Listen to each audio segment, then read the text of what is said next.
independent in thoughts, and punk rock in life. It's the Chad Benson Show. We're going to win. We're going to win all the way. We're going to win at everything we do. So, Happy New Year, and let's enjoy the next year, and then we're going to enjoy the following year, and then we have 4 more, and everything is going to be so beautiful. Oh, what is up, party people? Happy 2019. It is me, Chad Benson, live in 3D Technicolor. Winning is all that he is going to do. Winning is everything that is going to happen. Winning is everything that Trump is hoping for come 2019. I have to be honest with you. I just completely decompressed. I didn't watch any news, but I did do something.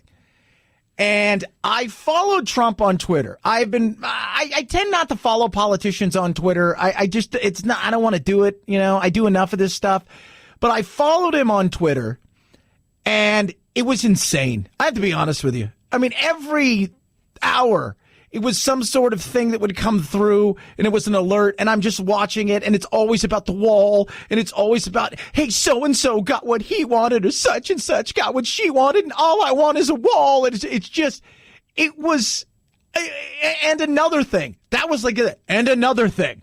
And here's another thing. And here's another thing. And oh, here is another thing.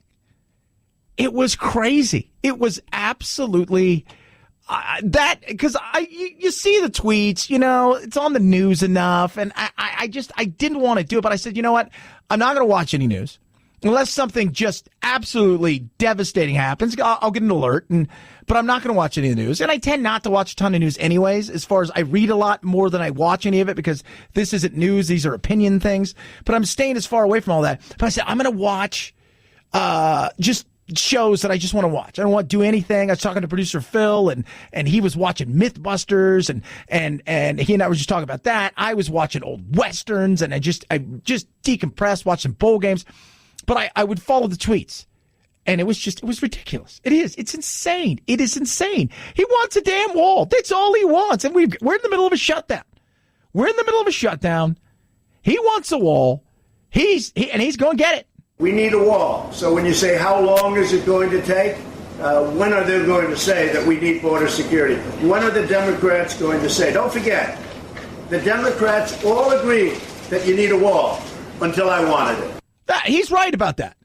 Look, Pelosi and Schumer and all of them at some point in time have voted for something when it has to do with the wall. I asked my Democratic friend over the weekend, I said, let me ask you a question.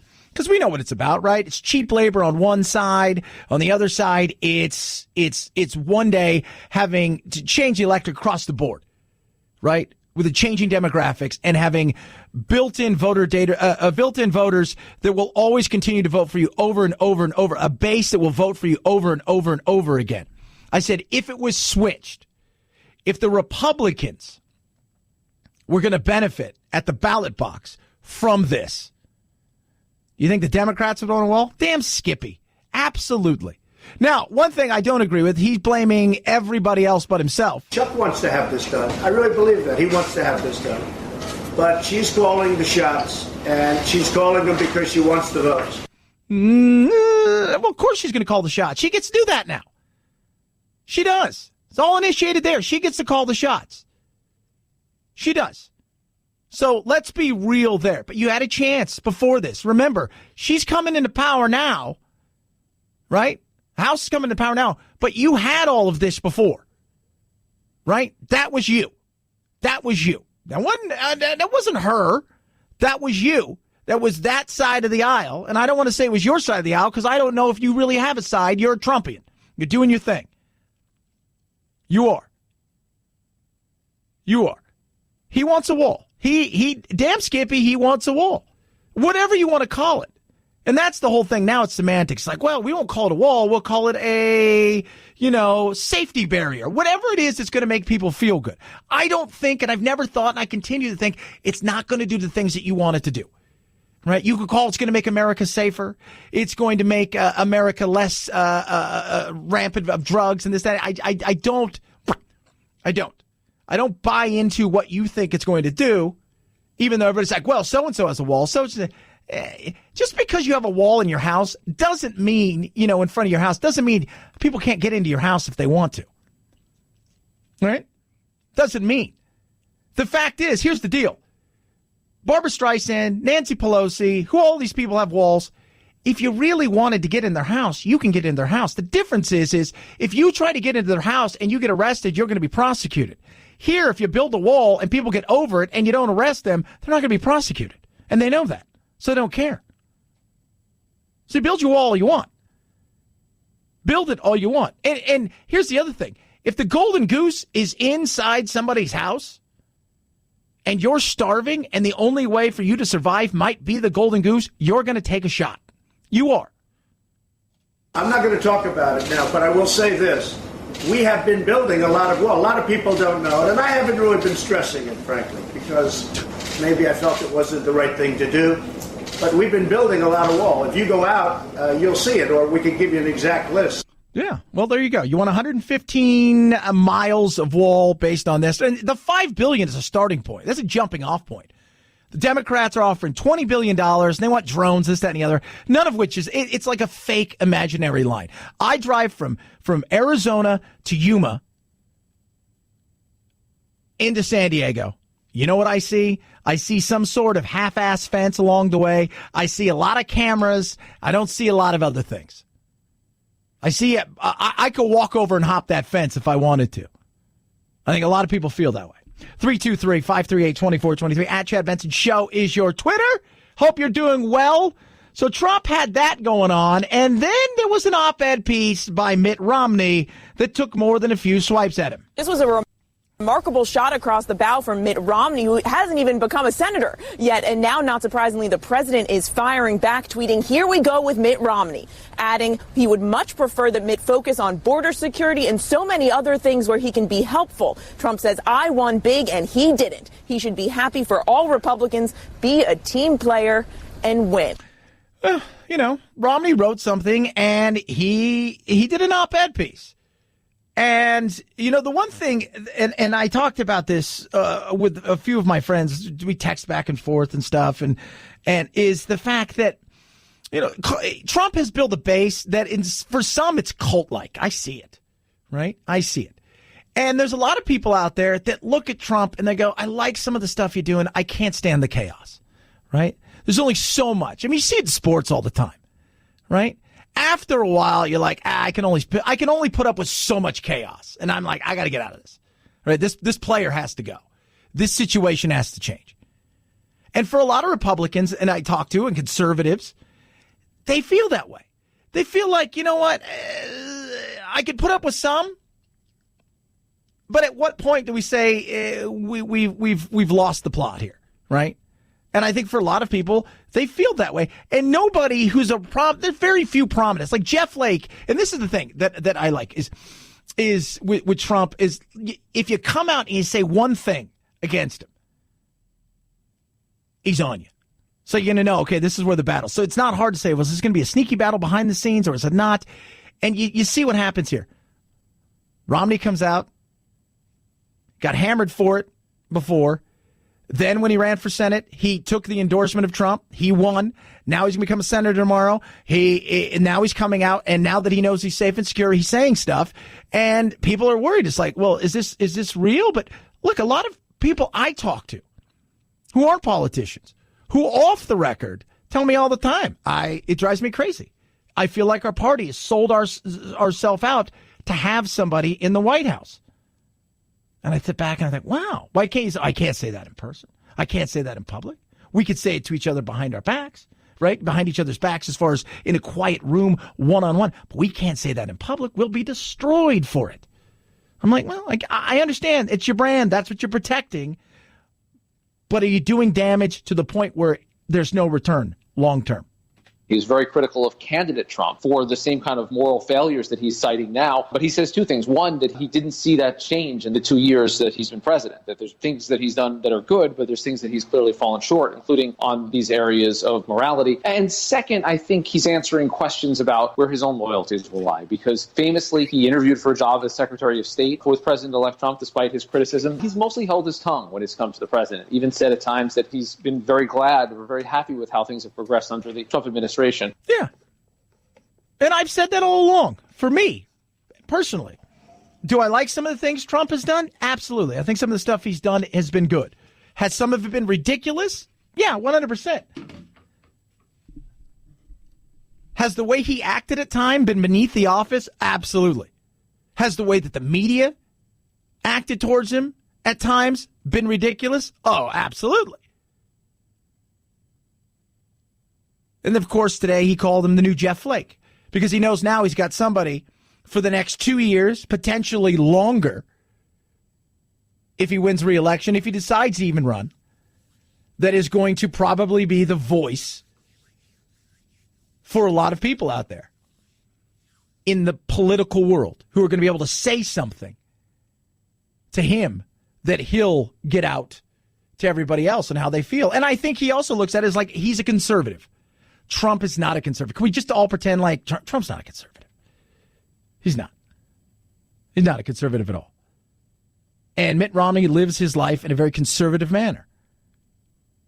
And he looks at this as his brand, and this is the brand of conservatism and Republican, and this is not what it's about. And where he's right, he'll get behind him, but where he's wrong, he'll be critical. 323-538-2423 at Chad Benson Show. Twitter, new year, new you. Now, your resolution this year to be sleep better. That should be your resolution. When you sleep better, you're more productive, better health, better chance of losing weight and keeping it off. All you have to do is make one small switch. What is that? MyPillow. 100% machine washable and dryable, made in the USA, backed by a 10-year warranty. Absolutely amazing. Now, I took so many great naps. It was just incredible. And it was great because I'd fall asleep on the couch. I'd go in the room and fall asleep. It was just awesome. What was the one thing that was there always? MyPillow. Go grab MyPillow. Boom. Washed it a couple times. So easy to take care of. Right now, special offer, listeners, promo code Benson. Buy one, get one free. Call 800-944-4975 or go to MyPillow.com. Use the promo code Benson. Again, 100% machine washable and dryable, made in the USA, backed by a 10-year warranty. Offer is limited.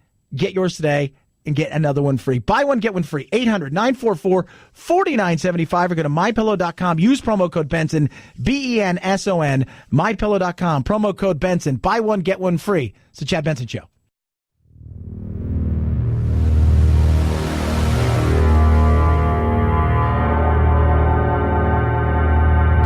Take a fake news break. Check out the really important news of the day at our website, ChadBensonShow.com. Once there, click on Chad's free podcast and get real.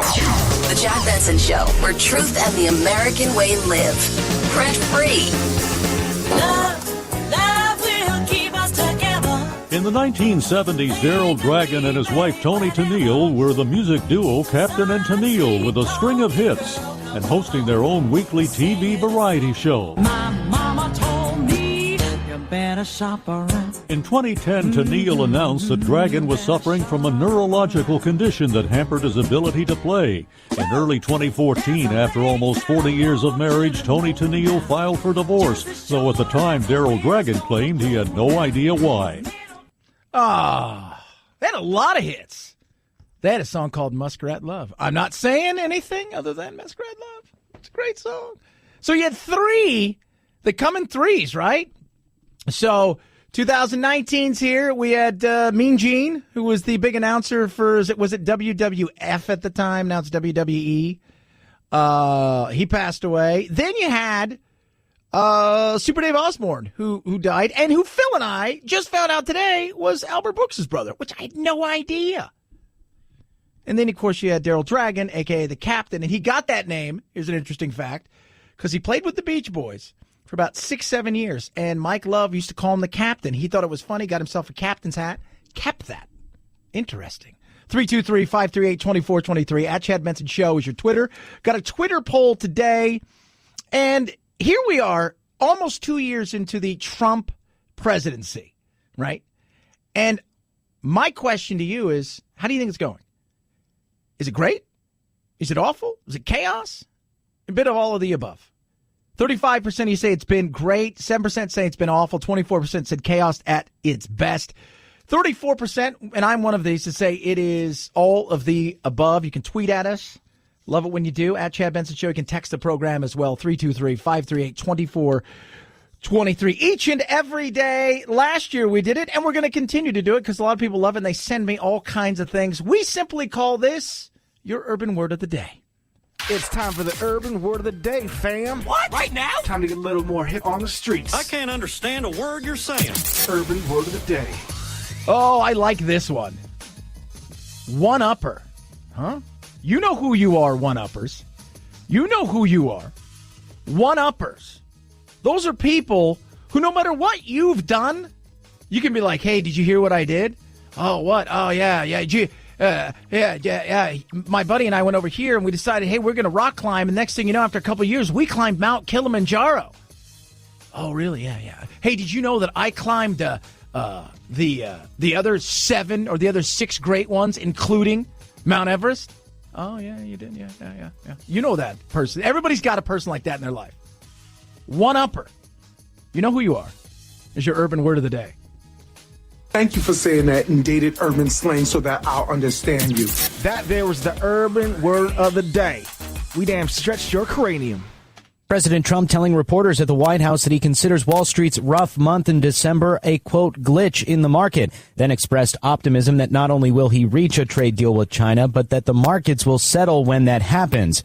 In midday trading, the Dow has now turned positive after starting the day off down more than 350 points. Yeah, a lot of people are worried about this, and this is a place to look. And not everything is because of Trump, and not everything isn't because of Trump. The trade deals are hurting. I'm not going to lie to you there. But you know what? It's hurting China pretty bad, too. And I don't think people really understand that China is more and more willing and able to sit down now and talk about these trade deals. And that could be a big win for Trump. Not that he's going to get any kudos for it. But the reality is they're more and more open to trying to figure this thing out because it is really affecting their economy. You never know. You never know with this character. I'll tell you that right now. 323-538-2423 at Chad Benson Show is your Twitter. You can tweet at us. Democrats, Republicans, president sat down, tried to sort out this border wall. We'll talk a bit about that. And Steven Pinker is going to tell us how dangerous this world is or isn't. Chad Benson Show.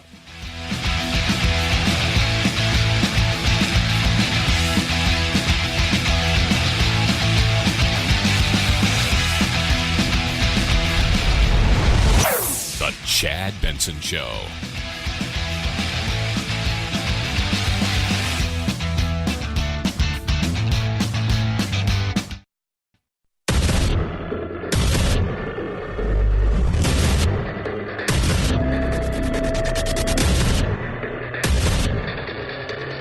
Independent in thoughts and punk rock in life. It's the Chad Benson Show. I asked him directly. I said, Mr. President, give me one good reason why you should continue your shutdown of the 8 cabinet departments while we are debating our differences on Homeland Security. He could not give a good answer. I think his answer is pretty simple. It's the only answer. You can pretty much ask him, hey, give me everything I ask for, and I'll give you this. And he'll give it to you. And that's he wants his damn wall. That's it. I wonder how long it's going to take. Mr. President, Mr. President, Mr. President, Mr. President, President, President, Mr. President, Mr. President, Mr. President, Mr. President, Mr. President. Yeah, Chad. How long is this going to take? Could be a long time, or it could be quickly. Could be a long time. It's too important a subject to walk away from. So long time or quickly? Could be long time or quickly. Is this like, okay, yes, Chad, you can go again. Let me ask you a question here about just the border itself. Like, how important is this? This isn't just a border. This is national security. This is health and wellness. This is everything. Yeah, health and wellness. Health and wellness. Yeah, I get that. Apparently, in the meeting today, Trump said, look, I can't give you guys what you want because basically it'll make me look bad. I can't do it. No, I can't. I don't know what they're going to do from here on out. I don't know. And remember, it's a symbol. That's it. They're fighting over a symbol. But Chad, the wall. What about the wall? Do you know that wall? It worked for China? Didn't work for China. What does everybody say it worked for China? First of all, the wall's not even contiguous. There are places where there are open spaces. Secondly, there were doors all over the place. So the Mongol hordes, they call them barbarians, right? The Mongolians, they would just kind of wander over and say, oh, there's a door. Let's go through here.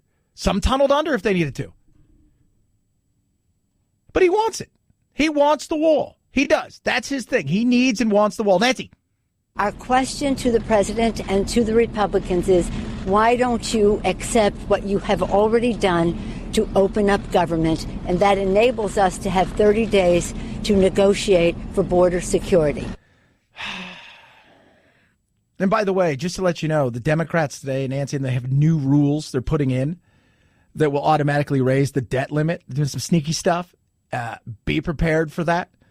Because they want to spend, kids. They want to spend. And then they're going to tell everybody it's the tax cuts that cost us when it's the spending, right?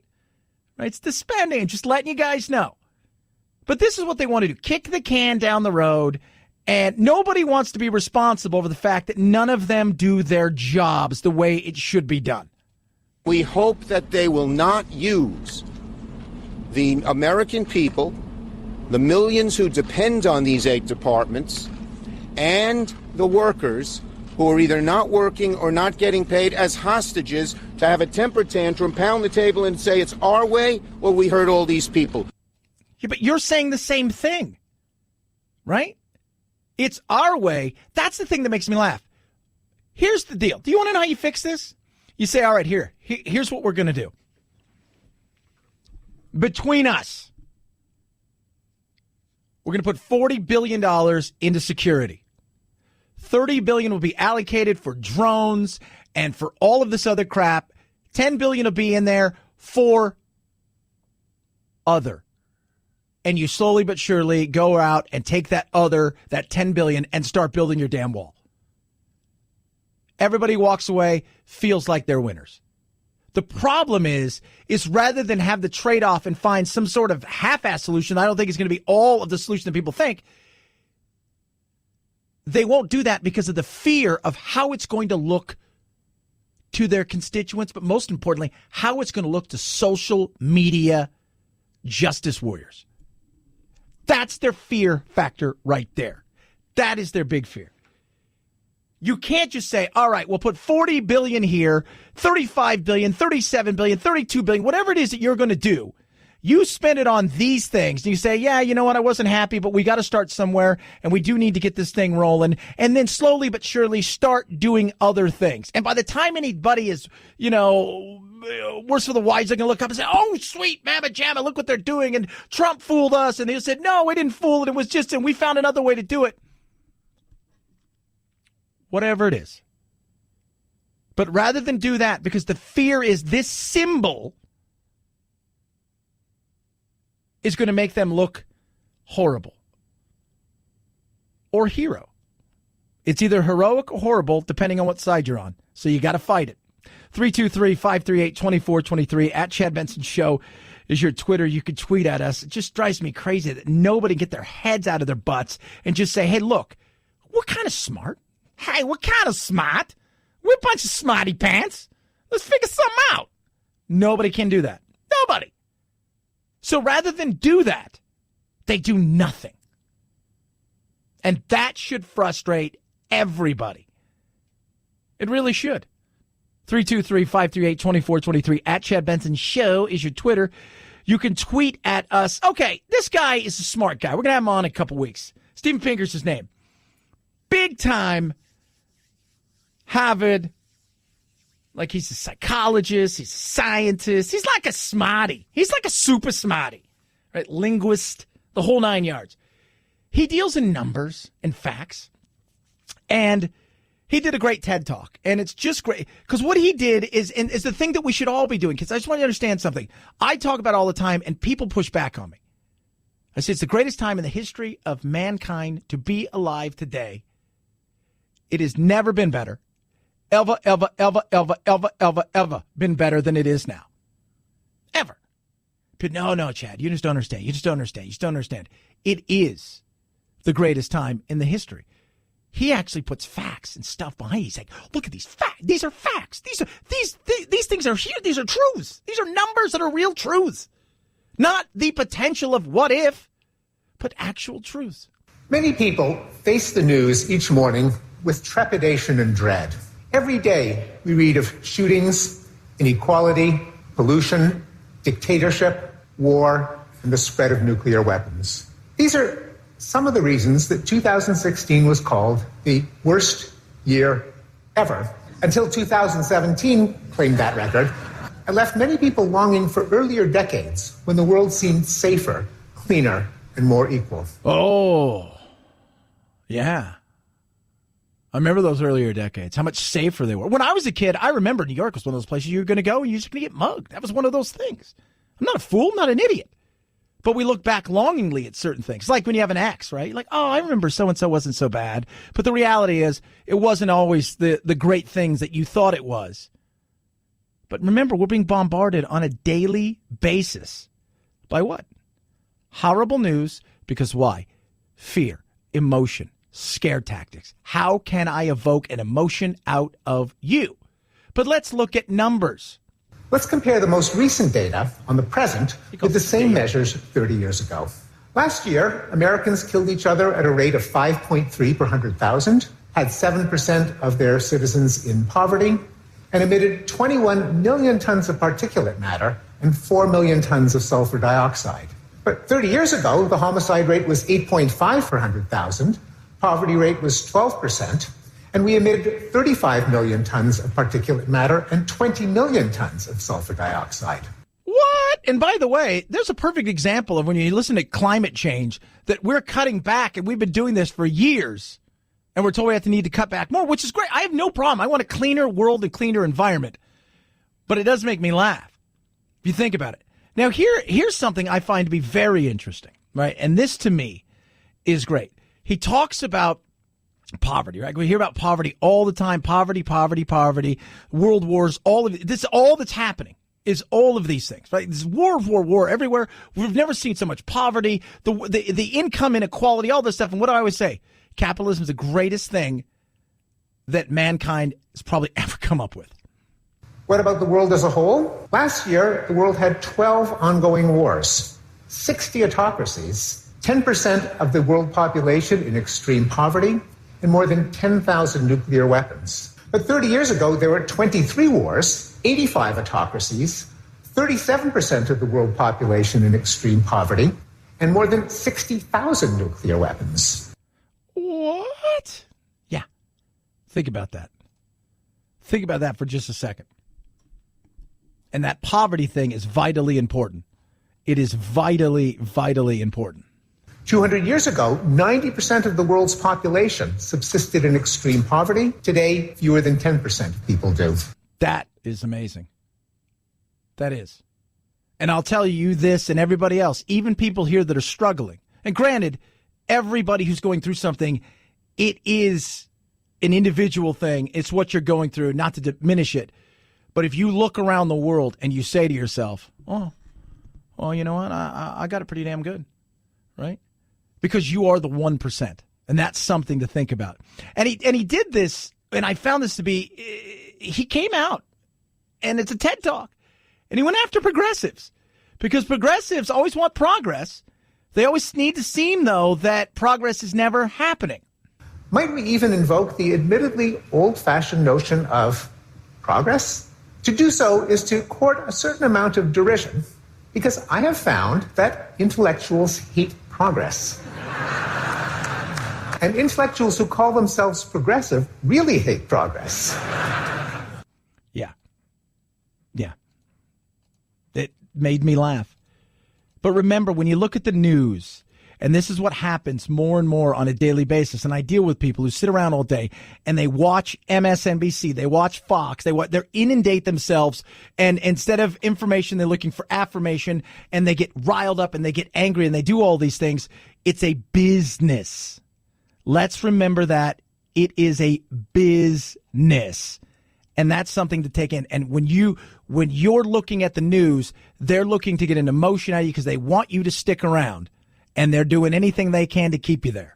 A tabulation of positive and negative emotion words in news stories has shown that during the decades in which humanity has gotten healthier, wealthier, wiser, safer, and happier, the New York Times has become increasingly morose, and the world's broadcasts, too, have gotten steadily glummer. In the nature of journalism, captured in this satirical headline from The Onion, CNN holds morning meeting to decide what viewers should panic about for the rest of the day.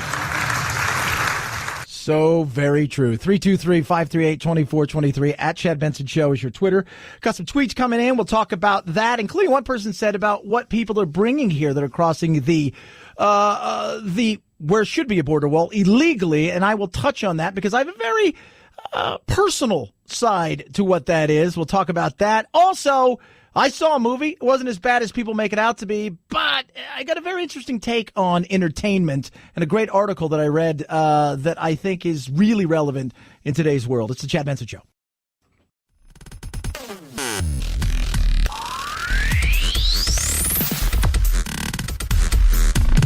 Take one giant step to the left. Did you ever have anyone embarrass you like this? One giant step to the right. That's all that separates you from everything else that came from slime. You are now in the alt middle, where it's just right. Call if you get weird. This is the Chad Benson Show.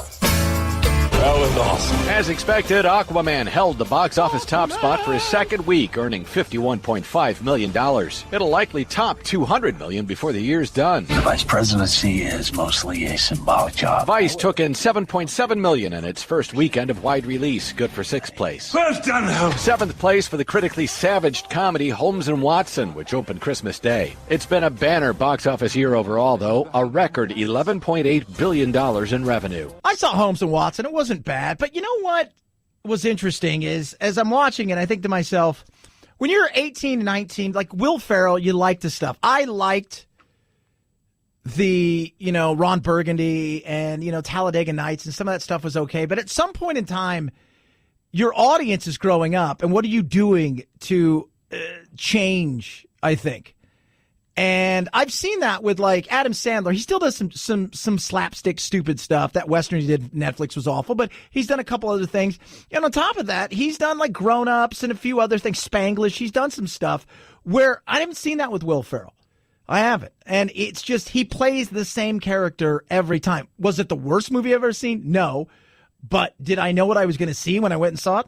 Pretty much. And I like John C. Reilly. I think he's more talented than Will Ferrell, but it wasn't the worst movie. But my son, on the other hand, Jack, went and saw, without me, jerk, he went and saw Aquaman. He saw it in 3D, and he said there's a part where he throws like the Triton at, and it was coming. It almost killed me. And like, slow your roll there. 323-538-2423 at Chad Benson Show is your Twitter. You can tweet at us. We got a poll question up, and we're talking again about that thing called the wall.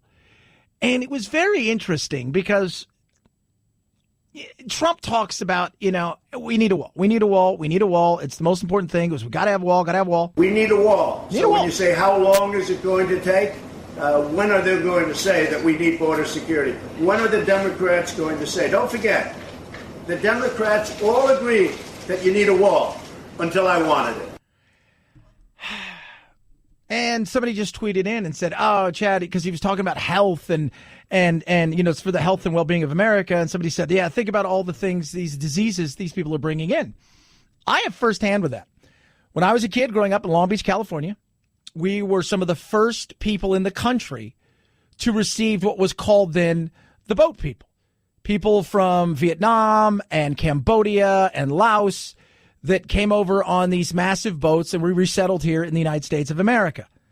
I test positive for tuberculosis because they weren't checked. Now, it was inactive. I never got tuberculosis, but I understand what some people are saying. Do I think they're bringing things here that are going to kill us? No, I don't. But I do get why people think that. But that's another one of those fear factor things that people talk about. He talked about, what about this, with the drugs and all. Look, I look at that and I say to myself, until we fix the problem on this side of our consumption of stuff, drugs are going to come across. And a lot of those drugs are coming across through our ports and through the mail. A lot. 323-538-2423. At Chad Benson Show is your Twitter. You could tweet at us. Do love hearing from you. So, did you get a raise today? Were you one of the lucky ones? You will see there will be minimum wage increases in 20 states and 21 cities going into effect on January 1st. Some of the increase will range from a nickel in Alaska to a big fat dollar in Maine. According to the Economic Policy Institute, this will raise pay for 5.3 million workers, and next year you might see almost $5.5 billion pumped into the economy as a result of minimum wage. Yeah, it's interesting because there's a lot of new laws going into effect, the minimum wage thing it's touchy for a lot of people out there. But I say if you're going to do minimum wage, you got to make it relative to the state, don't you? Because $15 in California or New York isn't $15 in Missouri or Iowa. So don't you now have to start saying states? It's got to be relative to the area. Isn't that what people are going to be screaming about? California and Silicon Valley, it's going to be $50. We need $50. 323-538-2423. At Chad Benson Show is your Twitter. You can tweet at us. Got a poll question up. 2 years into the presidency. Is it great? Is it awful? Is it chaotic? Or is it a bit of everything? Let me know. Chad Benson Show. This is the Chad Benson Show.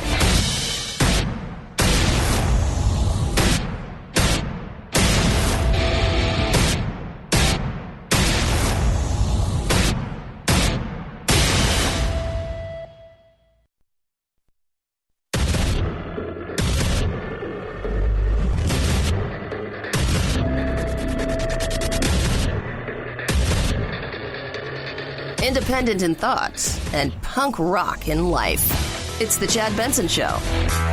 Well, we need to start talking again, and let's talk about pulling the rug out from under each other. I've been working on this for 10 years. Democrats have voted for 700 miles of secure fencing in 2006. They voted for $25 billion for the wall in February. In 2013, we voted for $42 billion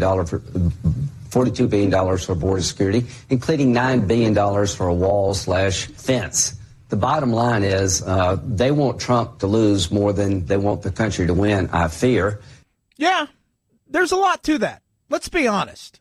There is a lot to the fact that neither side, doesn't matter who the president, especially this president, it's easy for the Democrats to go after him. But you never want the other side to get what they want. Because if it's a success and you weren't part of this success, then your side loses. Let's look at it in another way. And I was talking to my liberal friends. So we were texting back and forth and, direct messaging over the weekend because they'll send me stuff. People love to do that. It's like they send you something from the opposite of whatever it is that you're talking about. Even if you're not talking about something, right? They'll send you something because they heard you talk about it, and they'll find some obscure thing and send it to you. And we were talking about this, the wall, and a couple of my friends were like, "You just don't understand. It's the Republicans, and they don't like brown people or people of color, and they just want slave labor." And I started laughing. I said, "Let me ask you a question. If it was the opposite side, if the Republicans were building a permanent voter base that could potentially change this country, voting-wise, for maybe forever, but for decades and decades, do you think the Democrats would want a wall?" Yeah, I never thought of that. No. This is the fight that we're having right now. Can he get money for a wall or not? A wall that, quite frankly, I don't think it is going to do all of the things that other people think it's going to do. But we have a shutdown now, and it could last. Could be a long time, or it could be quickly. Could be a long time. It's too important a subject to walk away from. Yeah. And think about, he is, people should understand, his presidency, to him, it's about checking boxes along the way. He made promises. He wants to keep those promises. I don't think he minds being called a liar because he lies about all kinds of crazy stuff. Like, I know drones. I build drones in my backyard. It's amazing. I'm a drone master. I mean, he just says stuff. But when it comes to the actual actions of the things that he promises, this right here is the singular symbol of which his candidacy and then presidency, as far as he's concerned, has been built upon. It was that wall. It was that wall. He's standing on top of that wall. And he wants it. Can it get done? Maybe. I mean, anything could get done if you really wanted to. Will it have the effect that many people think? That is be debatable, and it would take a long time for us to look at the data and the numbers to get that sorted out. But can they come to some sort of agreement? I think they absolutely can. 110%. I think they can come to something. But you got to understand something. It's no longer about, Reagan. We always talk about, Reagan and the things he, him and Tiffany Haddish, and they argue and this, that, and the other.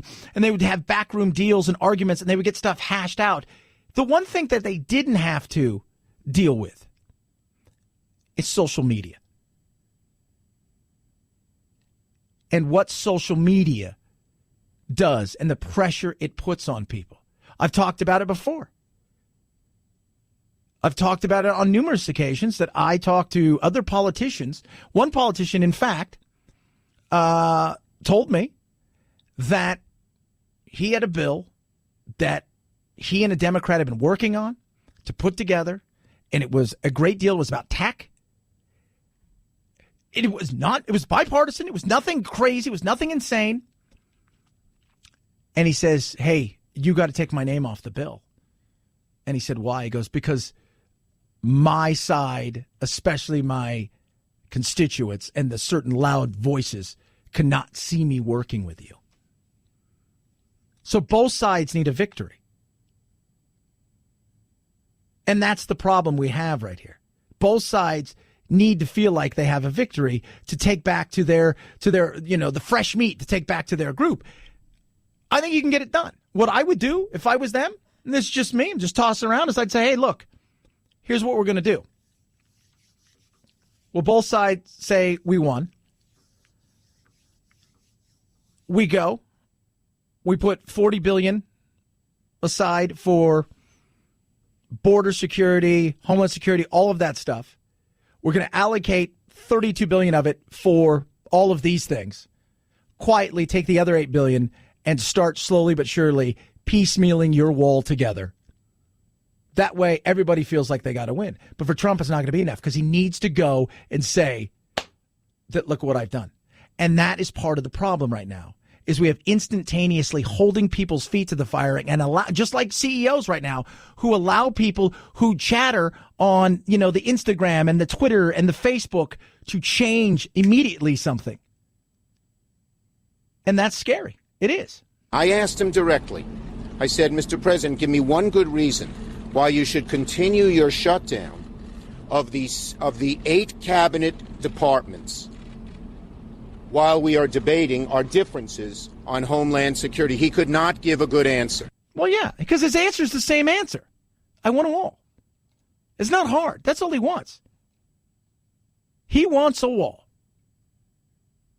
That's what he wants. Period. Case closed. We have given the Republicans a chance to take yes for an answer. We have taken their proposals unamended by any House bipartisan amendments, but just staying true to what the Senate has already done. He wants a wall, and he's going to play this game. And you guys are going to play your game, and it's going to go back and forth. And you can use words like this because it's about evoking an emotion from certain people out there. We hope that they will not use the American people, the millions who depend on these 8 departments, and the workers who are either not working or not getting paid as hostages to have a temper tantrum, pound the table and say it's our way or we hurt all these people. It's emotion. It's emotion. And when you can go out and use the words like hostages, those are things that you put out there because those are those trigger words. yeah, he's holding everybody hostage. He's destroying these people's lives. Makes you sit back. Just go, this is the game they're going to play. And it sounds like it could go on for a while. It sounds like this thing is going to go on for more than a little while. And I want to see how this thing plays out. If they're smart enough to give each other some trade-offs and make it look, and that's what it is. You're not always in life going to get everything you want. And the problem is that we have a world now where it's mine, my way, 100% or else. And the other side say it's no, my way, 100% or else. And so instead of getting 70% of something, because in many ways they agree on 60% of it, we get 100% of nothing. And that's frustrating. 323-538-2423 at Chad Benson Show is your Twitter. You could tweet at us. Love hearing from you. Oh, man. New Year's resolution, number one thing is weight loss. Like, this weight loss is the number one New Year's resolution. Like, the number one thing. And getting healthy, weight loss. And it's funny because as I'm reading all of these things about what people are, for me, I don't do resolutions. I do goals because I find goals to be far better. Resolution makes you feel like I got to be resolute in what I do. For me, it's goals. Where am I going? How am I going to get there? The steps I'm going to take to do it, the whole 9 yards. I was working on it last night and the night before. I have goals, but 22% of people, their resolutions, boom, the minute it happens, within a week, done. Right? 40% after a month. Doesn't matter what it is. 50% after 3 months, 60% after 6 months have failed. If you get past that, you have a shot over the year of completing it because it becomes a habit. But when you look at America and how big we've gotten, it's crazy. In 1960, the average man, 5'8", about 160 pounds. 30 years later, 5'9", heading towards 200, right? 41-inch waist. For women, it's gone up to almost a 38-inch waist. It's crazy. We consume too much. And when I'm looking at all these things, like, how do you do this? How do you do that? It's so funny because they were talking about what's the best way to lose weight? What's the best way to lose weight? And how are you going to do this? And finally, somebody chimed in on this article I was reading. I think it was in Men's Health. And this doctor said, the best way to lose weight is the method that you'll stick with. Whatever that method is. If it's low carbs, if it's paleo, if it's carbs in, carbs out. Calories in, calories out. If it's working out a little bit more and eating a little bit less, whatever it is that you stick with is the best method. And I thought, never been said better. Never been said better. 323-538-2423 at Chad Benson Show is your Twitter. You could tweet at us. Got a Twitter poll up. We'll touch on that. She goes into the lion's den, and it's unfortunate what happens. We'll talk about that. Plus, Louis C.K. a little bit later. What did he do? What did he do? It's the Chad Benson Show.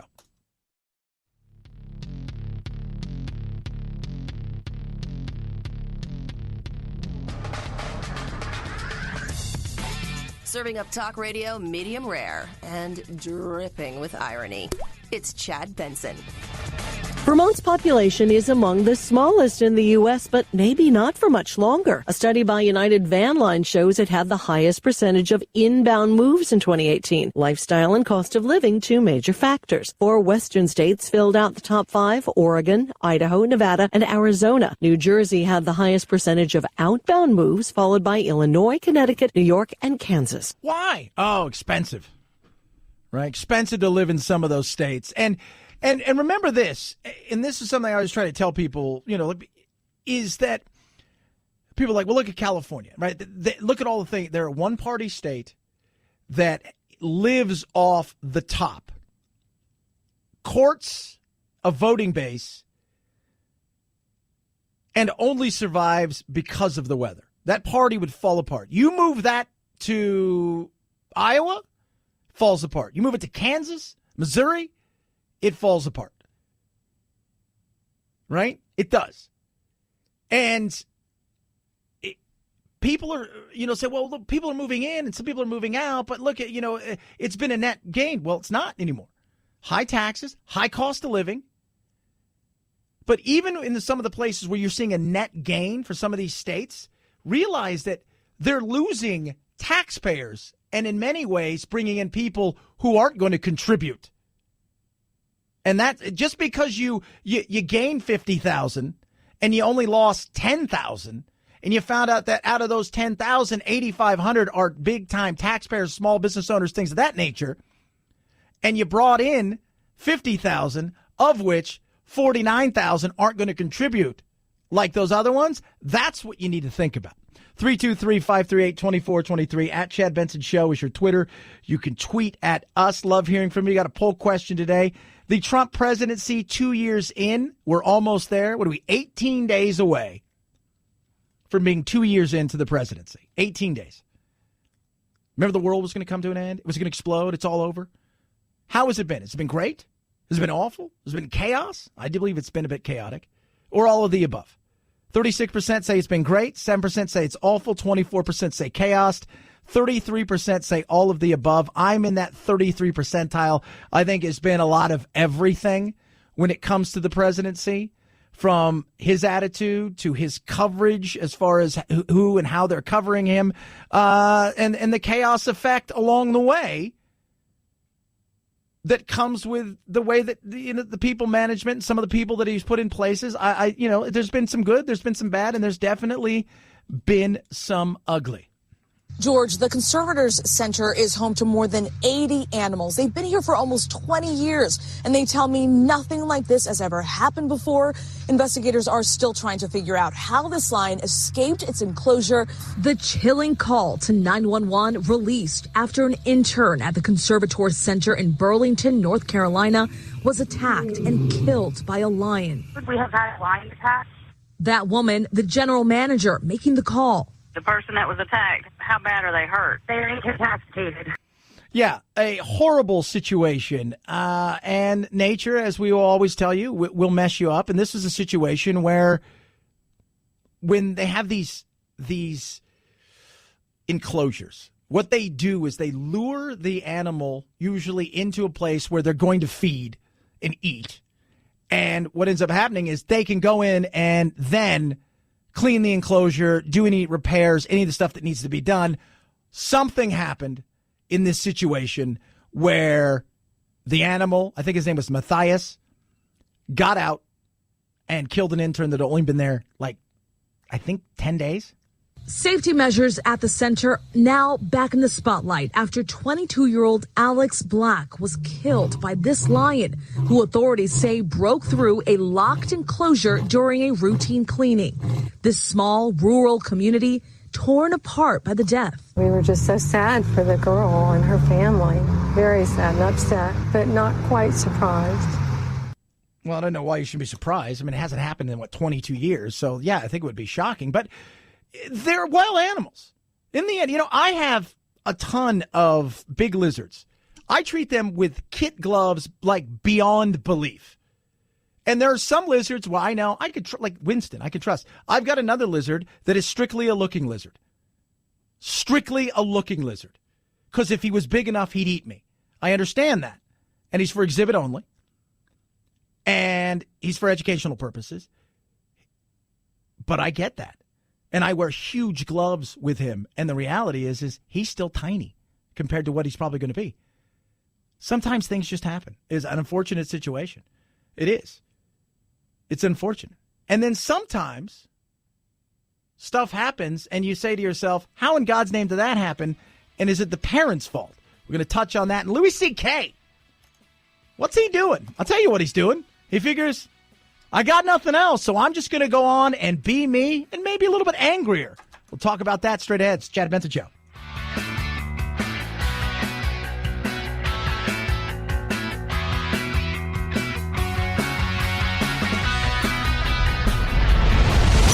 The Chad Benson Show.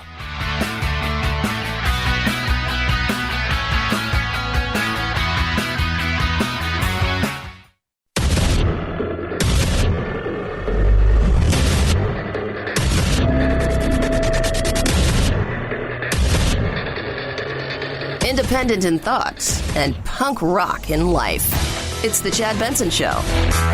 The president didn't commit, but I think he's very open-minded. I know there's some Democrats out there who would be willing to provide money for wall border security if we could deal with the DACA population and TPS people. And hopefully we can get some serious discussions started maybe as soon as next week. Lindsey Graham, who more and more is becoming a huge, I think, a huge win for the president. He's kind of won him over, and he's been I just want to say he's this somewhat of he's a Trump whisperer for a lot of people out there who, like me at times, get frustrated with Trump, and then you listen to Lindsey and it's like, oh, okay, I see what you're trying to say here. All right. Well, I mean, because I understand what Trump's trying to do. I do. And let's remember this, too. We live in a day and age now where unless you shout, unless you're just over the top, unless you are loud and obnoxious and just ridiculous, very few people pay attention. They just don't. They don't. At all. I talk to a lot of people who are in doing what I do for a living. And I will tell you, I laugh, can't do what you do. I mean, I can, but it's disingenuous. And for some of them, they believe it. But for a lot of them, it's like, no, it's ridiculous. It is. I think for Trump, he screams and yells because he knows it gets attention. He's a child like that, but he's a child with a purpose. So I understand that. And then you have somebody who comes in like Lindsey Graham, and he's, you know what? He's not going to walk away from it. He's not going to do this. And he's the backdoor channel to a lot of this. But I do enjoy some of the stuff he says because I think some of it's very real. It's like when I listen to Rand Paul. I like a lot of what Rand Paul has to say because of the way he frames things. I think in a lot of what we do in life, the way you frame something makes it so much easier for people to digest. But to get people's attention, it's almost like you have to have a hype man or a hype woman to get people's attention. Just so you could go, okay, and here's this, and here's this, and here's this. Well, we need to start talking again, and let's talk about pulling the rug out from under each other. I've been working on this for 10 years. Democrats have voted for 700 miles of secure fencing in 2006. They voted for $25 billion for the wall in February. In 2013, we voted for $42 billion for border security, including $9 billion for a wall/fence.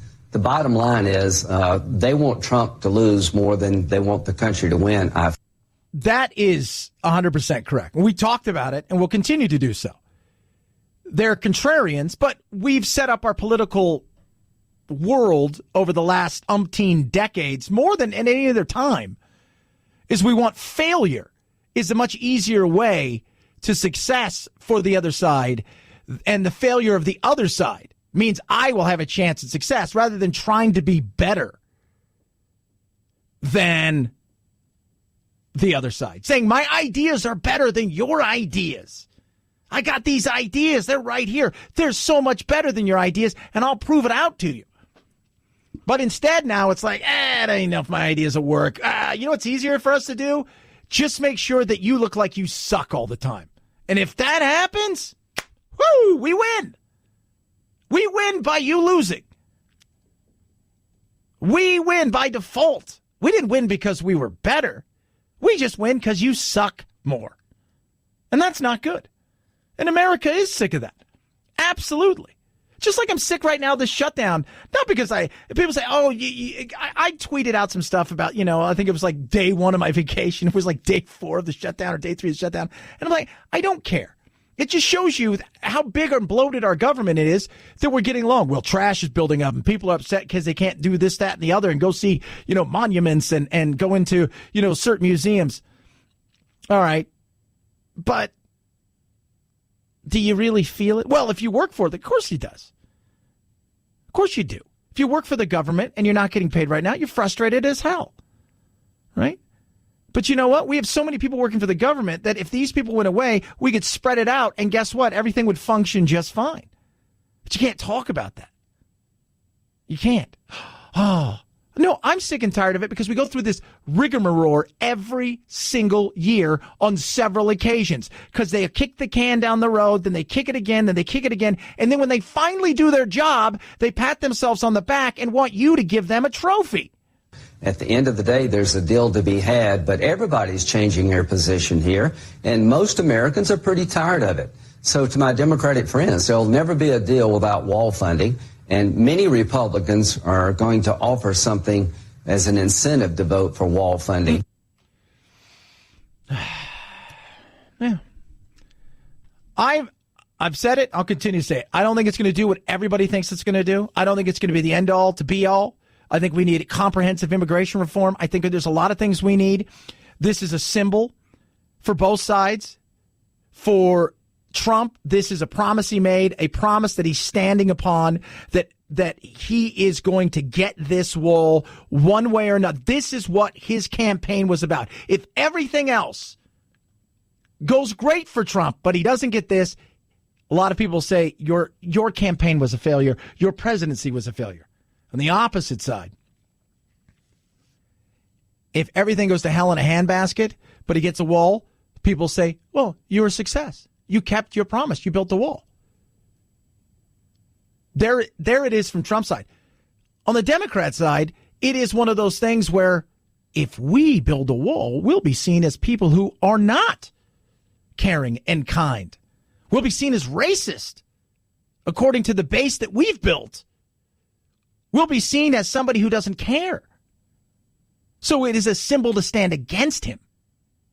And we can't allow this symbol to be built. It's a bunch of crap. It's what it is. How about do your jobs? That's it. That's all we're asking. We're not asking a lot. I'm not asking you to come do my job. I'm not asking you to do producer Phil's job, producer Anthony's job. I'm asking you to do your job. You get paid handsomely for it. You're still getting paid through all of this. Just do your job. That's it. You have one job to do. Your job. 323-538-2423 at Chad Benson Show is your Twitter. You could tweet at us. Speaking of walls, maybe Trump should go with this.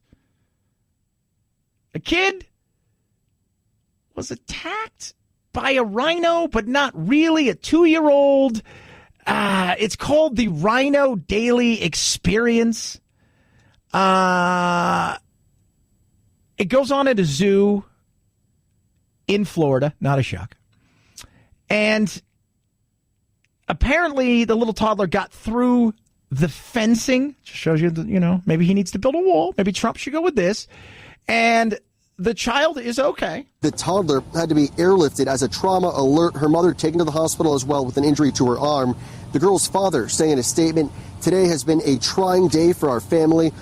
Our daughter is in good care and is doing well. My wife was also treated for her injury and has been released from the hospital."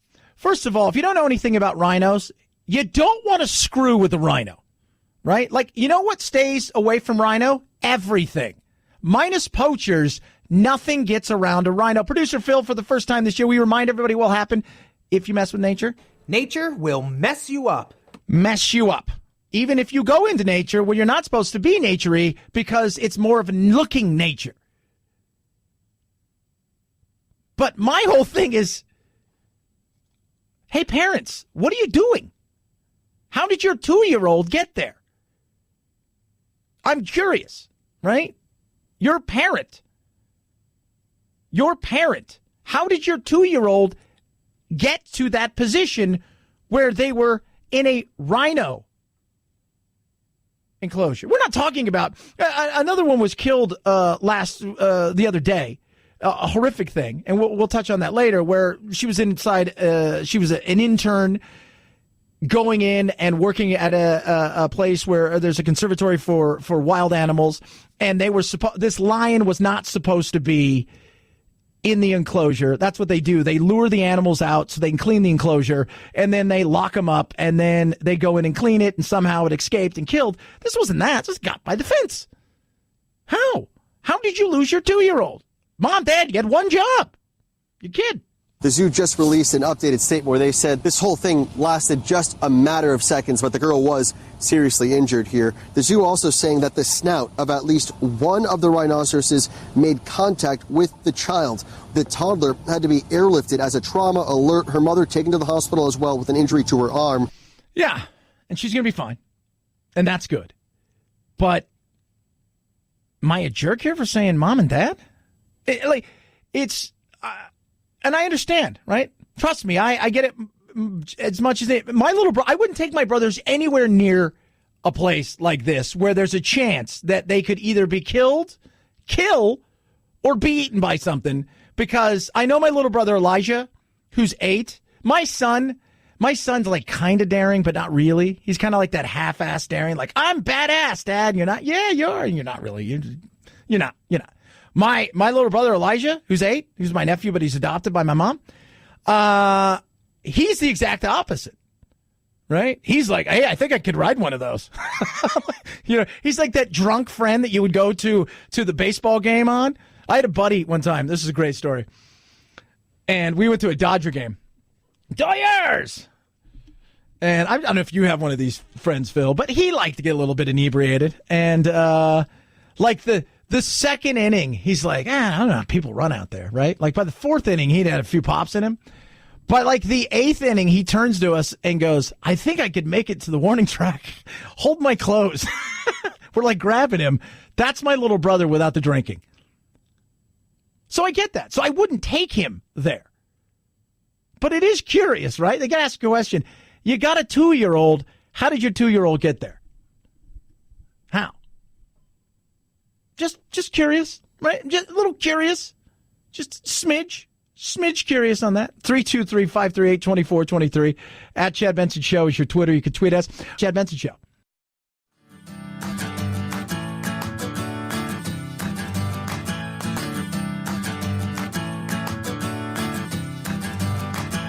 Running with scissors sounds great compared to this. Say The parade was going smoothly when the Chinese-American Heritage Foundation float caught fire and started leaking fluid. Smoke pouring from the 2 train cars meant to symbolize the 1869 completion of the Transcontinental Railroad. Volunteers on the float jumped off. The parade paused. The fire went out. A tow truck was brought in to move the float out of the way. Can we all be honest for a second? Just for a second. Phil, maybe I don't get parades, man. I just don't get them. I don't get them. Let's go somewhere, and instead of us walking by stuff, we'll just sit there, and it'll pass us. For all the years I lived in California, I never once went to the Rose Parade, and I'm happy to say that. But it was interesting because that float totally caught fire. It was probably the most entertaining thing in the parade, minus the fact, and I don't know if you saw this, the Grand Marshal was Shaka Khan. They had some issues with a fire coming down the street. The second we went to commercial break, remember, it started to back up, and we said, wait a minute, they're showing off. No, they were on fire. You guys are on fire. It's just, if that happened all the time, I would say to myself, we need to go to the parade. What? Well, every year something happens and somebody dies or things blow up. And you're like, oh, we should probably go see that. If it was more like NASCAR and like Formula One and, like the X Games or something like, people would go. And the Rose Parade, I've seen a float. And for those of you who don't know, they're all made of roses, right? That's the cool thing about the Rose Parade. But I've never got the parade thing. I've never gotten that. 323-538-2423. At Chad Benson Show is your Twitter. You can tweet at us. Hey, that's a nice, what is that? Is that a purse? What kind of, is that a Louis Vuitton or is that a Pooey? The way the toy company MGA sees it, no consumer is going to confuse Louis Vuitton, a high-end French handbag that sells for sometimes thousands of dollars, with a $60 toy purse called Pooey Puiton that's shaped like that pile emoji on your phone and comes filled with slime powder. Slime that also can be produced by unicorn dolls made by MGA. Louis Vuitton claims the toy infringes on its intellectual property rights. The toy company calls its purse protected parody. Yeah. kind of funny. Pui Puton. So like put on. Say, what? No, I think it's funny. But I get, like, it's so close, right? Like, if you're Louis Vuitton, I could see why you'd be upset. Like, it's like having a Rolex. Not a Rolex, but a Rolex. Hey, is that a Rolex? No. It's a Rolex, not a Rolex. Rolex. Oh, yeah, I get that. 323-538-2423 at Chad Benson Show, Twitter. We got a poll question up today. Say what? We do. It's at you. We asked the question, right? Because here we are, 2 years into the presidency, right? And producer Phil and I were talking about this earlier. Do you remember, Phil, when like he got elected and was it not the world was going to come to an end for a lot of people? Like, this is it. We got maybe 6 months before he nukes somebody. Absolutely. Where everyone's moving somewhere else. Yeah. Oh, yeah. So many people. All those stars that were like, we're leaving Malibu and I'm going to Winnipeg. I'm like, whoa, you're still in Malibu. Yeah, well, it's only because we got democracy and this republic is going to sort itself out and blah, blah, blah, blah, blah. So here's the deal. How would you rate it? You look at this presidency right now, from top to bottom. Take everything into account in those 2 years. We're still here, right? So that's a win. Because according to many people, it was pretty much the end of everything. Right? If you weren't moving to Australia, everybody was going to New Zealand or Canada. Like, that's where they were. We're all going to New Zealand or Canada. And everybody's like, we don't want you. So would you say it's great? I say it's had some moments, right? It's had some great moments. I'm not going to deny that. Has it been awful? I say it's had some awful moments. I'll be honest with you. I think it's had some awful moments. Chaos? Can we all agree, no matter what side of the aisle you're on, chaos has been a huge part of this? Or a bit of all of those above? And I think it's been a bit of all of those above. I think we've had some great moments. I think we've had some chaotic moments. And I think we've had some awful moments. I really do. I think the president has had some missteps and he's done some stuff and his incessant tweeting and stuff. At times it's just been awful and ridiculous. And the chaotic moments that have come from both sides of the aisle, in particular, if you take out even the politics of it all, the coverage of said president at times has been chaos. And I think he's had some moments where he can smile and say that's a win. What say you? 323-538-2423. At Chad Benson Show is your Twitter. You can tweet at us. Somebody texted in and said, Chad, you have like crazy wild animals. I don't have a Komodo dragon. I think people think they hear I have big lizards. They think I have a Komodo. You can't own a Komodo dragon. Although it was interesting because I guess 3 weeks ago in France, somebody stole a Komodo dragon. It was a baby, only about 24 inches long, and somehow they managed to swipe it. And that on the black market, if you could find a buyer for that, they would pay tens of thousands, hundreds of thousands of dollars potentially to have something like that. But I don't have a Komodo dragon. But I do have their little nephews and cousins. And they're big. They could be dangerous. Just got to watch them. Nature will mess you up, even if you bring nature in your house. 323-538-2423. At Chad Benson Show, Twitter. Follow along with us always on Instagram as well, at Chad Benson Show. It is the Chad Benson Show.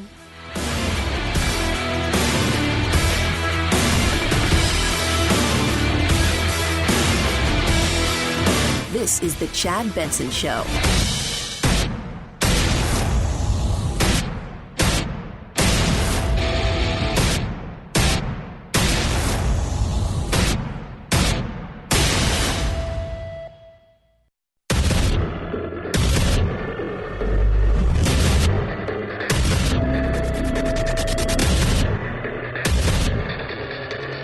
Independent in thoughts and punk rock in life. It's the Chad Benson Show. We're going to win. We're going to win all the way. We're going to win at everything we do. So, Happy New Year, and let's enjoy the next year, and then we're going to enjoy the following year, and then we have 4 more, and everything is going to be so beautiful. We're going to win. It's Happy New Year. We're winning. What's it? It's going to be so much winning. What are we going to do? We're going to start with that damn wall. We need a physical barrier. Physical. Everything else is bells and whistles. I know more about drones than anybody. I know about every form of safety that you can have. And it's all good, but it's just very minor compared to the power of a wall. What does he say? I know more about drones than anybody. In fact, I build drones in my spare time. I don't know if you guys are aware of this. I'm the greatest drone builder in the history of mankind. I'm the Geppetto of drone building. I was trying to think of great builders of something weird, and Geppetto came to mind. You're the Geppetto of drone build? Yeah. I build these drones, and then they come to life, and they get to be little boys. It's amazing. It's kind of creepy, but it's okay. So he needs a wall, a barrier. That's what he needs. We need barrier because you can't put a soldier every 100 yards. If you had a lot of people, you're going to put them every 100 yards. People are going to go right through.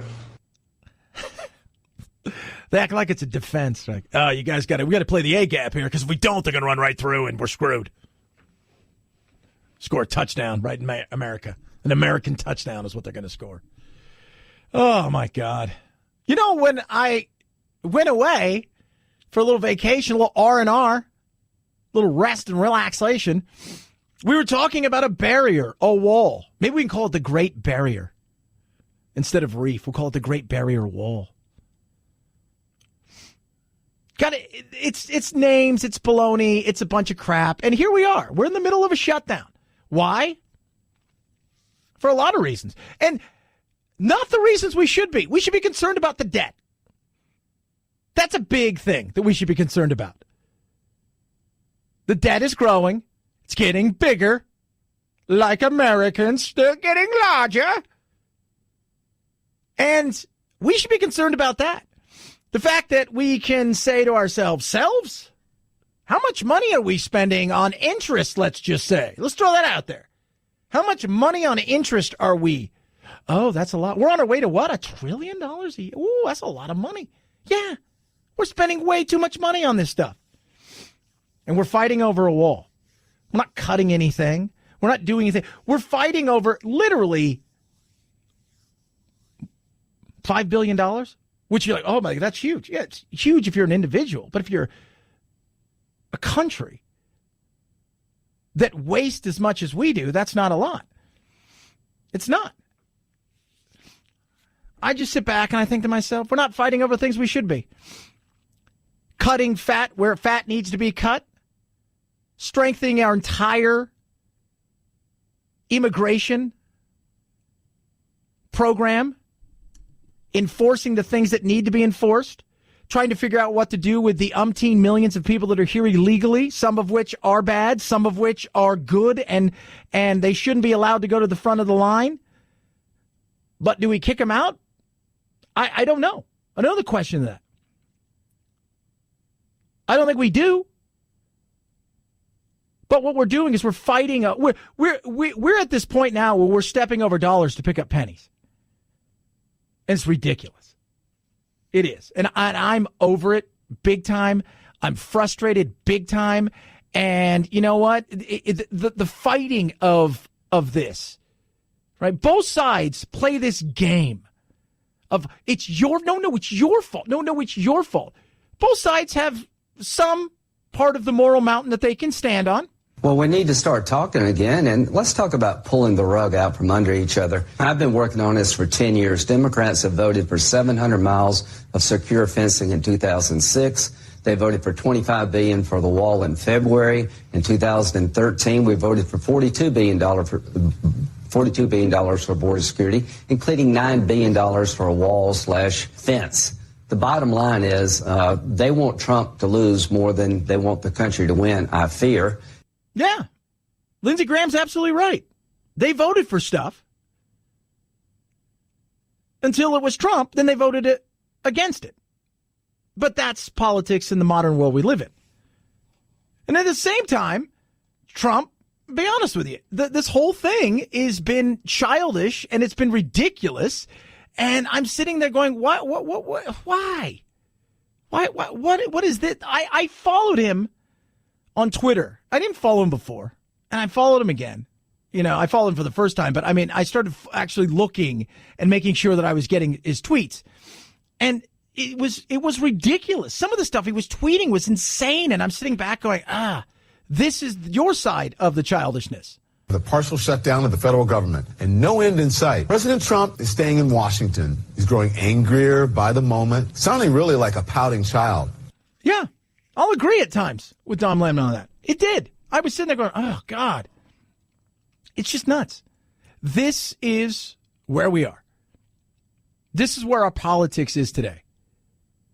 It is more Real Housewives than it is real politicians. Arguing and fighting, blaming, lying, backstabbing, to the point where you don't even care anymore what happens. You just want an end. I'm at that point. It's like, just do your damn job. That's it. Because to me, my biggest frustration, besides all the fact that they don't do their jobs and they want the other side to fail so they can succeed, I just never really figured that one out, is the fact that even if you go and build a damn wall, it's going to be half-ass finished, and it's not going to do the things that it's supposed to do, because it's more about, what? Saying I got something done? We still don't even enforce the damn laws we have now. It's frustrating. It is frustrating. 323-538-2423 at Chad Benson Show is your Twitter. You can tweet at us. And I just, there are things that we need to focus on. The debt, the deficit, the how do we start to cut into that. We got a trade war going on right now that I'll tell you this right now. I've got a buddy who is a financial guy who writes for some of the bigger financial, well, I'm going to try to get him on next week. He writes for some of the bigger financial magazines and websites that are out there, and he covers a lot of like Hong Kong, Asia.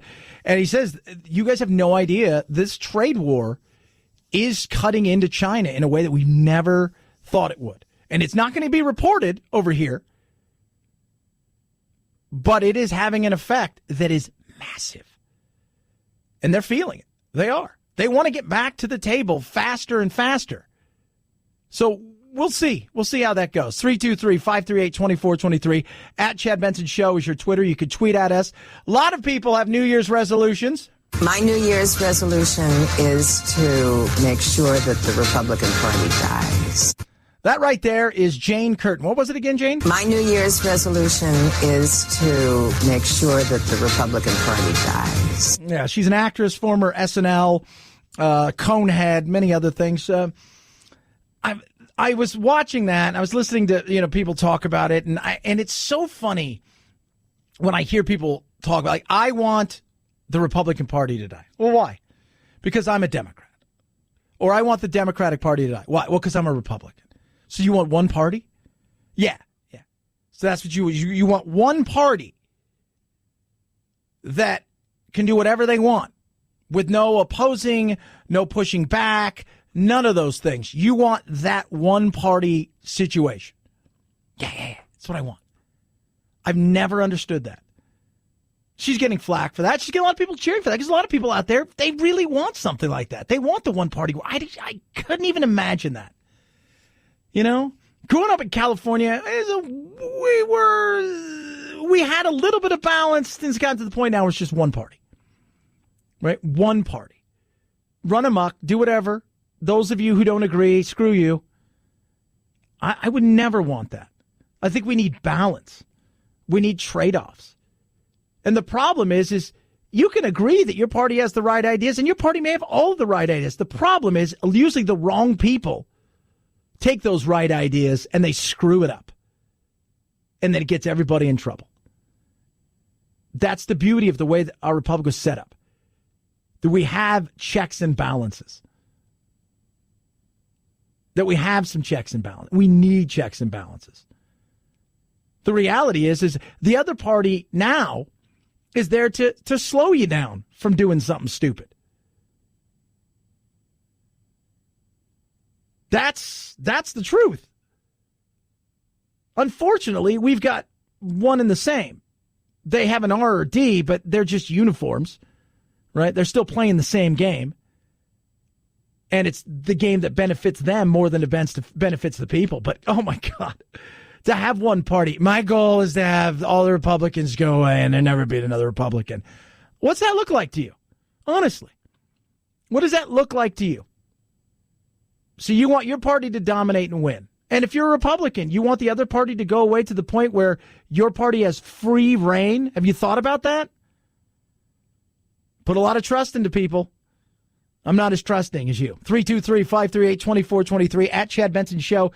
Twitter, hope you had a good holiday. Did you get everything you wanted for Christmas? What'd you get, Phil, that you wanted for Christmas? I got a lot of cooking stuff. Yeah, Phil, God. It's so great. So producer Phil, for those you don't know, is he likes to cook. He's actually a chef that does this part-time. Is the way I look at it now. It's like me. I always pretend I'm a professional golfer that just does this to kind of supplement my pro golf. But man, every time I go on, what'd you make yesterday? PP, Fifi, what was it called? Chicken? On Saturday, I made peri-peri chicken, and then for New Year's Day, I made a Puerto Rican dish called pernil asado. You made a Puerto Rican dish called Jennifer Lopez? I got a left-handed stirring spoon. There's no such thing. There actually is, and I've got one. Really? There's a left-handed stirring spoon? Yeah, because most utensils are made for the right hand, and that doesn't work for me. Well, no, because, most of the left-handed one's made for the heathens and the sinners. You devil worshiper, you. That's what he is. That's what he is. I got rest. That's what I wanted. Oh, I just wanted to rest, and it was so great. And the great thing about just detaching from the insanity of the 24/7 news cycle and watching old Westerns. I will say something. So I watched a bunch of old Westerns, and I read a great article about entertainment and whether or not entertainment has an expiration date. And it's very interesting, and we'll talk about that. 323-538-2423. At Chad Benson Show is your Twitter. You can tweet us. We've got a poll question up. We'll touch on that, too. It is the Chad Benson Show.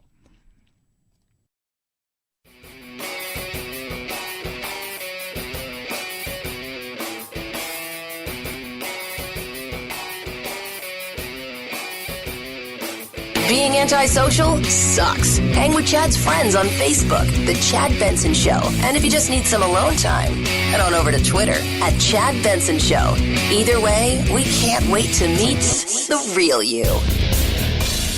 I read a great article called Old Favorites, Outdated Attitudes, Can Entertainment Expire?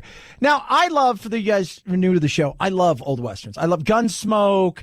You name it, I watch it. Like, I think it's Stars, and they have this Western channel, and I watch all of them, right? Tales of Death Valley and Wells Fargo and Lawman and all of Wagon Train, the whole nine yards.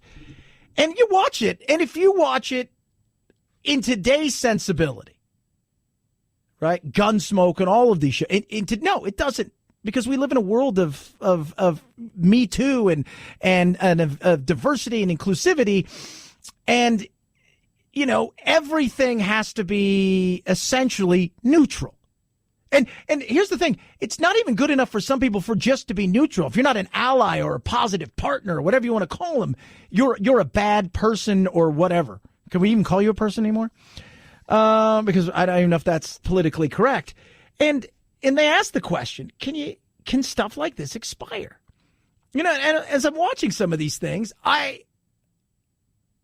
if you take it, and this is what it is anymore with political correctness, is I think that people are overly politically correct, which is a lot of people out there. Not as many as you think, but it's enough. Remember, you only have to have 17% of something to really enact some sort of change. You don't need 51%. If you can get about 17% of people to do stuff, you can make a change that's massive. It's not always good, but you can. And my thing is what I continue to utter over and over again is no longer how it was meant or the era in which it was done. People of a younger age, in particular, they sit around and they look to be offended. They're looking for trigger warnings. They're looking for something. They're always looking for that aha, gotcha moment on a daily basis. And if you watch any of these shows, I don't care what it is, right? Like you watch any of these shows and you go back and look at classics. We're not even talking about the 16 Candles. They've already had all those kind of things. But you go back and you read Huckleberry Finn. Oh my God. Right? Could you even imagine nowadays? They're already trying to change that. But you go back and you look at the so many different things, you could easily be offended. So I think in today's world, I think it does have expiration dates. And I think, in fact, it's going to be decade to decade. And we're shortchanging ourselves in this world by doing that. Are we going to have to go back now into the archives of all of these things, like going into AFI, the American Film Institute, and saying, look, we got to get rid of most of these movies because they were offensive.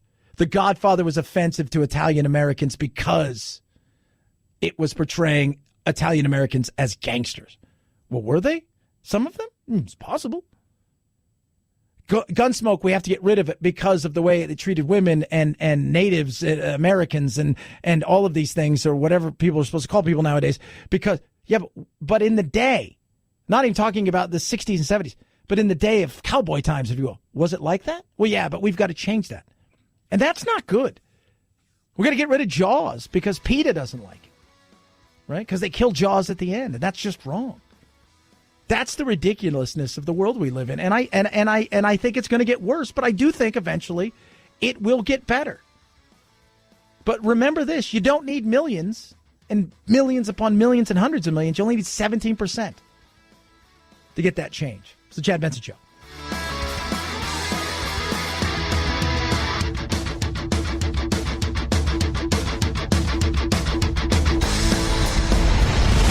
The Chad Benson Show.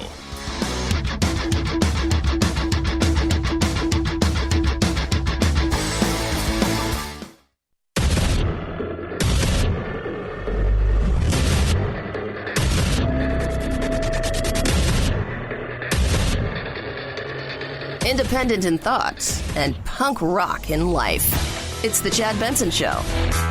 We need a physical barrier. Everything else is bells and whistles. I know more about drones than anybody. I know about every form of safety that you can have. And it's all good, but it's just very minor compared to the power of a wall. It's the power of walls. Remember that? Power of Love? Was that Huey Lewis in the news? From Back to the Future? That's the power of love. The power of the wall. He wants a wall. We're going to be shut down. What if the shutdown goes on for 6 months and America's still here? What if that happens? Who's going to blink first? Who's going to blink first? I'd be very curious, right? Because it's Trump, man, he wants that damn wall. He wants that wall. He needs that wall. He made a promise to get the wall. He's going to do everything he can to get that wall. For you. He's doing it for you. Not doing it for me. He's doing it for you. Stop human trafficking. Right? He's doing that. Stop all the drugs coming in the country. He's doing that. You know what's funny is when you hear them talk about, and I hear this all the time, they talk about the Great Wall of China. It's a Great Wall of China. It's a Great Wall of China. It works for China. Well, there were warlords who said, wow, that's a big wall. You know, we probably can't get over it in this terrain. You know what we can do? We can go under it. Oh, yeah, we can do that. Oh, dagnabbit. I'm just saying. Chad, why are you so against the wall? I'm not against the wall. I just don't think it's going to do everything. I think we need comprehensive immigration reform. If you want to build a wall, build a wall. But if you don't enforce the laws, people still are allowed to get here, and they know they can go to places like California and other places where they're going to be able to essentially hide out in the open and not have to worry about anything, then we're not all on the same page. And if I can't go over the wall, through the wall, or under the wall, I'm going to go around the wall. I'll go through the ports. I'll find a way to get here. And that goes for the drugs and everything else. So you have comprehensive reform across the board. I don't think it all works. And it's not all going to be perfect. And that's the other thing. It's not all going to be perfect. Even if you have a comprehensive immigration reform, doesn't make it perfect. Doesn't mean people still aren't going to come here illegally. Doesn't mean that we still aren't going to have people that overstay their visas, that still come through the ports, that still will get over a wall. That's still going to happen. Will it slow some of that down? You would hope so. But also, there's our part in prosecuting, no longer catching and releasing, doing the things that we need to do, expanding that side of it, which I think is vitally important. And then the other side of things, when it comes to drugs, we got to figure out how to consume less. Because with the billions and billions and billions of dollars that are over here, because we consume it, it's going to continue to come. They'll figure out a way. They're not going to go, oh, man, they put up a wall. Can't get over it. 323-538-2423 at Chad Benson Show is your Twitter. You can tweet at us. Do love hearing from you. Political correctness runs amok. You know that. I know that. We all know that. And at the same time, you get somebody who's done something wrong and gets to the point where they know that they're probably not going to be back in the good graces, at least anytime soon. So why not just say whatever it is that you want to say? Grab the audience you possibly can and just let it all out. You're not interesting because you went to a high school where kids got shot. Why does that mean I have to listen to you? Comic Louis C.K. made those comments in a stand-up set earlier this month about the survivors of the Parkland, Florida school shooting earlier this year. You didn't get shot. You pushed some fat kid in the way. They're not going over well with some, including Parkland survivor Alea Eastman. She tweeted to C.K. in part, "Since you like making fun of me and other Parkland survivors behind closed doors, I'm right here if you want to talk." Fred Gutenberg, whose daughter was killed in the shooting, called the jokes pathetic. CK's only recently returned to the stage after a one-year absence following revelations of past sexual misconduct. Yeah, which were wrong. They were awful. And the jokes, I mean, we could sit here and debate the jokes all day. The fact is comedy is one of those things where we like people to push envelopes. We do, right? We like people that push on. Well, we don't like that. Why? Because they're kids? Yeah. Just because he is a jerk and a horrible person when it comes to the way he treated women, right? Doesn't mean that what he's saying in some way, shape, or form isn't true. Chad, are you taking a side? I'm not taking a side. I'm just talking about the joke itself. I don't know if it went over well, but when he was talking about the kids, somehow magically, that what they had to say is the most important thing. Hey, David Hogg, you survived this. What do you think about climate change? Chad, question, right? And here's the thing. He's at the point where he knows I may not get back into the world that I once was, right? And Kevin Spacey, who did this weird video the other day, this weird, bizarre, I'm back, here I come. And he is... You get to the point where you think, well, I got nothing to lose, right? And I talked to a couple comic buddies who were like, well, you know what? You just, at that point, you're free to just kind of play with house money that you have. I've got an audience. I didn't hear people not laughing at the joke, right? I didn't hear, ooh, and oh, ooh. You didn't hear that. Because he figures, I'm screwed, right? Nobody wants to have anything to do with me in where I once was. So what I'll do is I'll build an underground following. I'll make my living here. I've got a ton of money. Maybe someday people will like me again. Maybe they won't. And I've read a bunch of articles just tearing him apart. Those are the same people that are tearing him apart who were also cheering him on for years before the whole thing came out for the stuff that he did before, which I don't want to rehash. Right? I don't want to rehash. And I think he's at the point now, he figures well, nobody's ever going to forgive me, so I'm just going to go out and just say what I want to say. This is the world I live in. I'm going to say what I want to say, and there you go. Comics do it, right? Jesselneck does it. Tosh does it. Chris Rock does it. They push the boundaries. And the hatred that's coming from this and the horribleness is, well, yeah, you know what? We can debate whether or not you're making fun of what took place. I don't think he's making fun of that at all. I think what he's saying is, because you were in an incident like that, as horrific as it is, doesn't mean that somehow you came through the other side and all of a sudden you're like, oh my God, I've got more wisdom than anybody else, right? I made the analogy this weekend. It's like if your great-grandmother couldn't figure out, how go from horse and carriage to riding around cars, and then was on the Titanic, and she survived that, doesn't mean that you should go to her and go, hey, she should speak in front of Congress. No. You survived something. It was horrific. It was horrible. A lesson should be learned from it. But you look at this situation with what we did, and it's funny. With these kids, they became extremely politically active. And I've told you this on numerous occasions, Producer Phil, and people may hate me for this, and I'll say it. Many of them have enjoyed the fame ride that they've been on. Absolutely. 110%. Don't tell. As horrible as that is, they've enjoyed the notoriety. You can't tell me that some of them haven't enjoyed the notoriety. You can't tell me that. And look, the ego's there for some of these kids. Because they've had an opportunity where a horrific thing happened and it's been almost a year, and all of a sudden now they're famous. They're famous. If tomorrow you woke up and you were famous for whatever reason, you might enjoy it.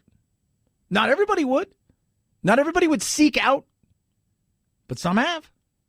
323-538-2423 at Chad Benson Show is your Twitter. You could tweet at us. Speaking of insanity, so this guy, Ian Ferguson, he just wanted to get something for his wife. Vape. Some vaping stuff. Here we are in Exhale, Vapor City in Tucker, Georgia, and I have just been asked to leave the store. He greeted me. That was nice. I did find the item that I wanted, and the next thing he said was that he'd like me to leave. If you do not stop recording in my store, I'm going to call the police and ask you to leave now. That'd be awesome. We can call Fox 5 and all sorts of stuff. I would like to purchase something here. Please do call your boss, because I will be calling corporate. Go for it. I am looking forward to releasing this video because I just want to purchase something. Get the off! Oh, don't worry, kids. We're just getting started. So it's only, all he wanted was this. He's wearing a Trump t-shirt, not some crazy build the wall. It's a Donald Trump t-shirt, right? That's it, right? And you've seen this with the MAGA hats and people like that who get attacked all the time. It's nuts that we're in this position. And this is what we talked about before, that somehow you like Trump, so automatically you're a horrible human being, and I can hate you for that. So a person can hate you for that, and somehow their hate is justified as morally superior, and they feel they can say or do anything they want. Say you're racist. Racist? Yeah. It's true. Right? I'm not a racist. I just want good health care for my kids. I don't have a problem with the color of your skin or yours. I'd like to purchase some of this naked vape juice, though, if that would be all right. All right, see, because here's where we're at. Leave the store. Here's where you're at. Leave the store. Leave the store. Here's where we're at. Leave the store. I don't give a get out. I played that earlier. Producer feels like, what is wrong with people? I couldn't tell you. How somebody can have evoke that kind of emotion from somebody over a shirt. Like, think about that for a second. When's the last time you yelled at somebody because of a shirt? Never. I mean, maybe you're like, oh, dude, you shouldn't wear that. And somebody's mad at you and you get to argue. But that is insanity. And it just got worse and worse and worse and worse. It did not go well. Capitalism president. He's a racist, stupid piece of You're a racist. Just ring it up. Sell it to me. Sell it to me, punk. Call cops. It's your job, your freedom. Sell me. You can be. No. Sell it to me. Nope. Sell it to me. Come on. Ring it up. Ring it up and you don't ruin your life. That's where you're at right now because you done upset me. Eventually, the guy was fired for that. But the emotion, you could hear the hate and the contempt he has for another human being over a damn T-shirt because he doesn't like the guy who the T-shirt's about, Trump. Oh, my Lord. 323-538-2423 at Chad Benson Show is your Twitter. You can tweet at us. We got a poll question. We'll touch on that. We got your useless fact of the day. It has to do with something called resolutions. It's the Chad Benson Show.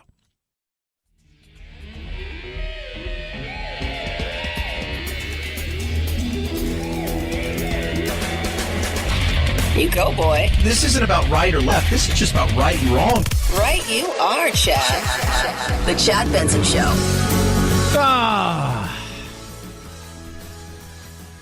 People are tweeting and go, is that real? That guy going crazy like that over a Trump shirt? Yeah. People, the Trump derangement syndrome for some people out there, and these are people who I think are fragile anyways, mentally, right? They're a bit fragile in a way that he's probably pissed and angry at everything. That guy's trigger warning. He's going nuts. The guy's wearing a shirt. It's not going to sell many vape products because, oh, my God, you're a racist. You're a horrible person because you like Trump, and automatically that lumps you in and you're part of the KKK and blah, blah, blah. It's nuts. I don't have that kind of energy. I just don't. Like, you know when you get mad? Like, somebody does something to your kid. That's when you get that mad, right?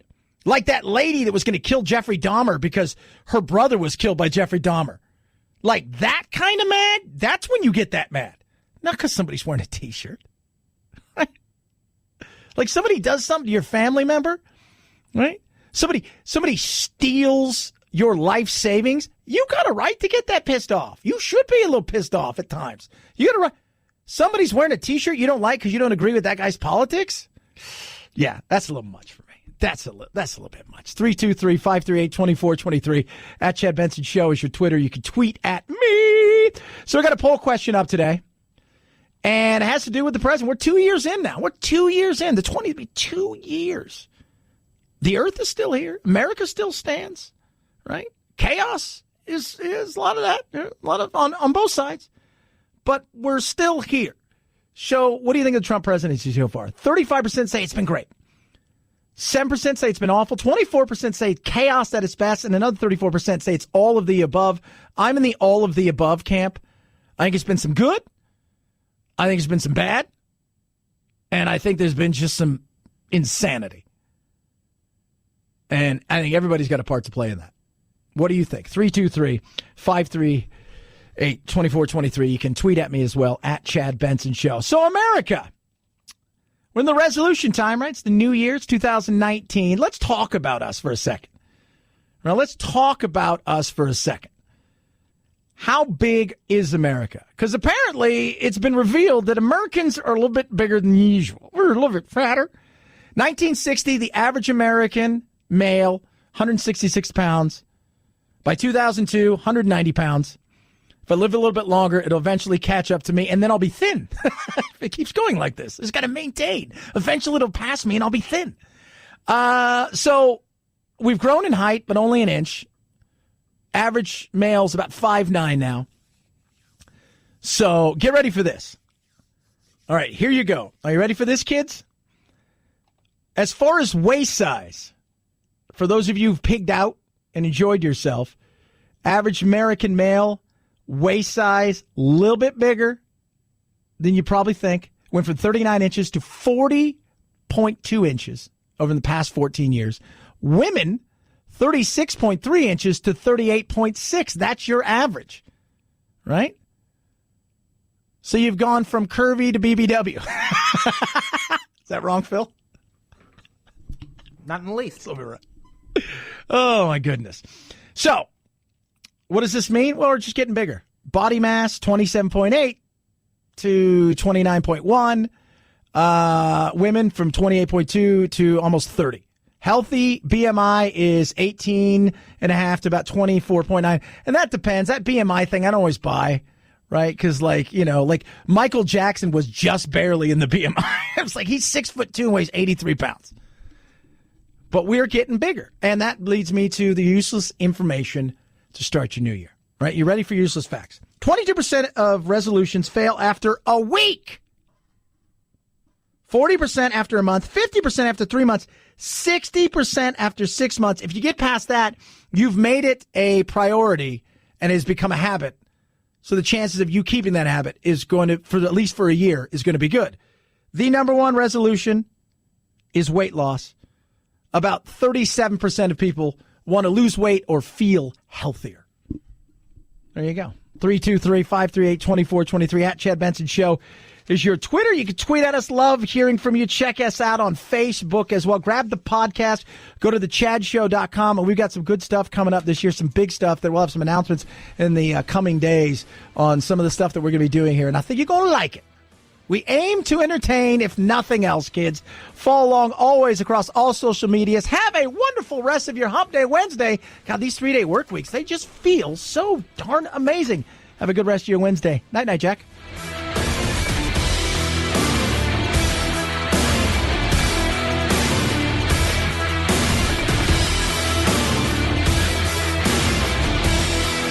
This is The Chad Benson Show.